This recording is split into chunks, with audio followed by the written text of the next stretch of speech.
नमस्कार, मैं राकेश मैथमेटिक्स से राकेश सर आपको इस चैनल पर हार्दिक स्वागत और अभिनंदन करता हूं। बच्चों, आप देख रहे हैं क्लास 11 पाठ 1 समुच्चय सेट। बच्चों, इससे पहले हम लोगों ने भाग 2 के वीडियो को देखा जिसमें जो समुच्चय से संबंधित जो मुख्य बिंदु थे वो बच्चों हम लोग पढ़े थे। बच्चों, इसी क्रम में आगे बढ़ते हैं और आज हम लोग पढ़ते हैं भाग 3 जो कि आपका परिचय ही है और उसमें बच्चों मुख्य बिंदु ही आपको पढ़ना है। ठीक है, चलिए देखते हैं बच्चों कि क्या है भाग 3 में समुच्चय में। तो पांचवा जो मुख्य बिंदु बच्चों क्या है, ये आपको वास्तविक संख्या है जो कि आपको शुरू से ही पढ़ते आ रहे हैं। ठीक है, चलिए वास्तविक संख्या किसे कहते हैं? तो सभी परिमेय संख्या और अपरिमेय संख्या, है ना। सभी परिमेय संख्या और अपरिमेय संख्या के संग्रह को बच्चों, माने जब परिमेय संख्या और अपरिमेय संख्या को जब एक जगह ला करके जमा कर देते हैं, है ना, उसको बच्चों क्या कहते हैं? उसको वास्तविक संख्या कहते हैं। बच्चों, इसे संकेत में बड़ा आर द्वारा सूचित किया जाता है। इसमें बच्चों देख सकते हैं, इसमें कुछ परिमेय भी होगा और कुछ आपको अपरिमेय संख्या भी होगा, है ना। 22/7 परिमेय है, 3/4 परिमेय, 3.14 परिमेय हुआ, 0.3 का ऊपर में बार लगा हुआ है, ये भी आपको परिमेय ही संख्या होता है क्योंकि इसका मतलब बच्चों होता है ये संख्या 3 बार आ रहा है। ठीक है, चलिए √2 अपरिमेय संख्या है, √3 क्या है? अपरिमेय संख्या इत्यादि। ऐसे ही बच्चों बहुत से ऐसे संख्या हो सकते हैं जो आपको वास्तविक संख्या का उदाहरण है, जिसमें बच्चों परिमेय संख्या भी शामिल होते हैं और अपरिमेय भी संख्या भी शामिल होते हैं। देखिए छठा क्या है? पूर्ण संख्या, जिसको होल नंबर कहते हैं। तो 0 से अनंत, है ना, 0 से अनंत तक की सभी धनात्मक प्राकृत संख्या पूर्ण संख्या कहलाती है।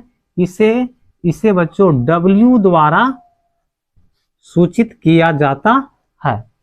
इसका उदाहरण जैसे में 0, 1, 2, 3, 4, 5, 6, 7, 8, 9, 10 डॉट मैंने आगे बच्चों चलता जाएगा, है ना। चलिए पूर्ण संख्या 0 से शुरू होती है ना।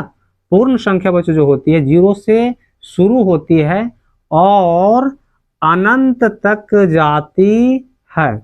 आप देख सकते हैं 0 है ना, 0 से शुरू होती है, 0 से शुरू होती है मैंने मूल बिंदु से शुरू होती है और धनात्मक की ओर बच्चों, तो धनात्मक आपका इधर हुआ, है ना।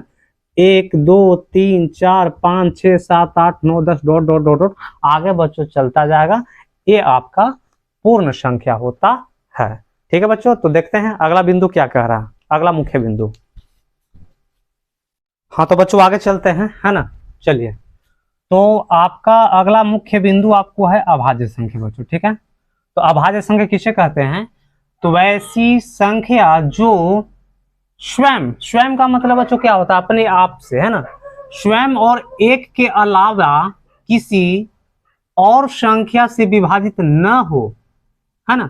मतलब वैसी संख्या बच्चों जो अपने से सिर्फ कटे और सिर्फ एक से कटे, स्वयं से कटे या फिर एक से कटे, उसको छोड़ाकर किसी और संख्या से न कटे, उसे अभाज्य संख्या कहते हैं। अभाज्य संख्या के 2 ही गुणनखंड होते हैं। जी हाँ बच्चों, कितने गुणनखंड होते हैं? 2 ही, सिर्फ 2 ही गुणनखंड होते हैं। उदाहरण आप जैसे में देख सकते हैं, 2 है, 3 है, 5, 7, 11, 13, 17, है ना, 23 भी होता है। तो बच्चों इस तरह की संख्या जो होता है अभाज्य संख्या होता है, क्योंकि आप जितने संख्या देख रहे हैं ना, ये सिर्फ अपने से कटता है या फिर एक से कटता है। और बच्चों इसके 2 ही गुणनखंड करने का मतलब क्या हुआ? 2 ही गुणनखंड हो। तब देख सकते हैं अगर बच्चों 17 को ही गुणनखंड देखेंगे तो एक से कटेगा सिर्फ 17 से, कितने गुणनखंड? 2 ही गुणनखंड आया है। अच्छा, अगर हम 23 बच्चों लिखते हैं तो एक आएगा 23 आएगा, तो कितने गुणनखंड? तो 2 ही गुणनखंड है ना। अगर हम 17 लिखते हैं बच्चों तो एक से कटेगा और 17 से कटेगा, तो कितने गुणनखंड हुआ? 2 ही गुणनखंड हुआ। तो बच्चों इसका मतलब हुआ कि अभाज्य संख्या जो होती है ना, उसके सिर्फ 2 ही गुणनखंड होते हैं, 2 से अधिक गुणनखंड नहीं होते हैं। चलिए बच्चों आगे चलते हैं, हम लोग भाज्य संख्या की ओर चलते हैं, इसको भी देख लेते हैं। वैसी संख्या जो स्वयं और एक के अलावा किसी अन्य संख्या से विभाजित होती है। बच्चों इसमें क्या था कि जो अपने से, सिर्फ अपने से कटे और एक से ही विभाजित हो, वो आपको होता था अभाज्य संख्या। लेकिन बच्चों भाज्य संख्या में क्या होता है ना कि अपने से कटे और एक से भी कटे, इसके अलावा कोई और भी संख्या से कट जाता है, किसी और भी संख्या से कट जाता है। तो अन्य संख्या से विभाजित होती है उसे बच्चों भाज्य संख्या कहते हैं, है ना। चलिए इसका उदाहरण क्या है, तो 4 है, 6 है, 8 है और 9 है ना। 4, 6, 8 और 9। अब बच्चों इसके जो गुणनखंड होते हैं ना, इसके बच्चों गुणनखंड जो होते हैं वो 3 से अधिक होते हैं।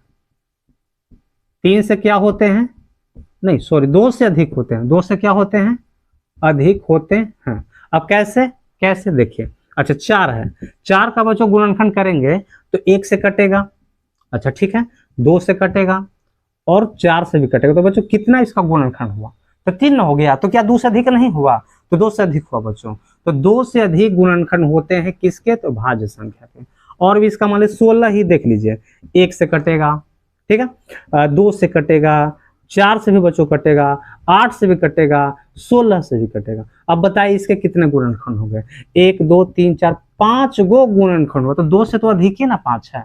तो बच्चों ये था आपका भाज्य संख्या, बच्चों ये आपका क्या है, अभाज्य संख्या। क्लियर है ना। चलिए तो बच्चों मिलते हैं अगले वीडियो में, तब तक के लिए धन्यवाद, आपका दिन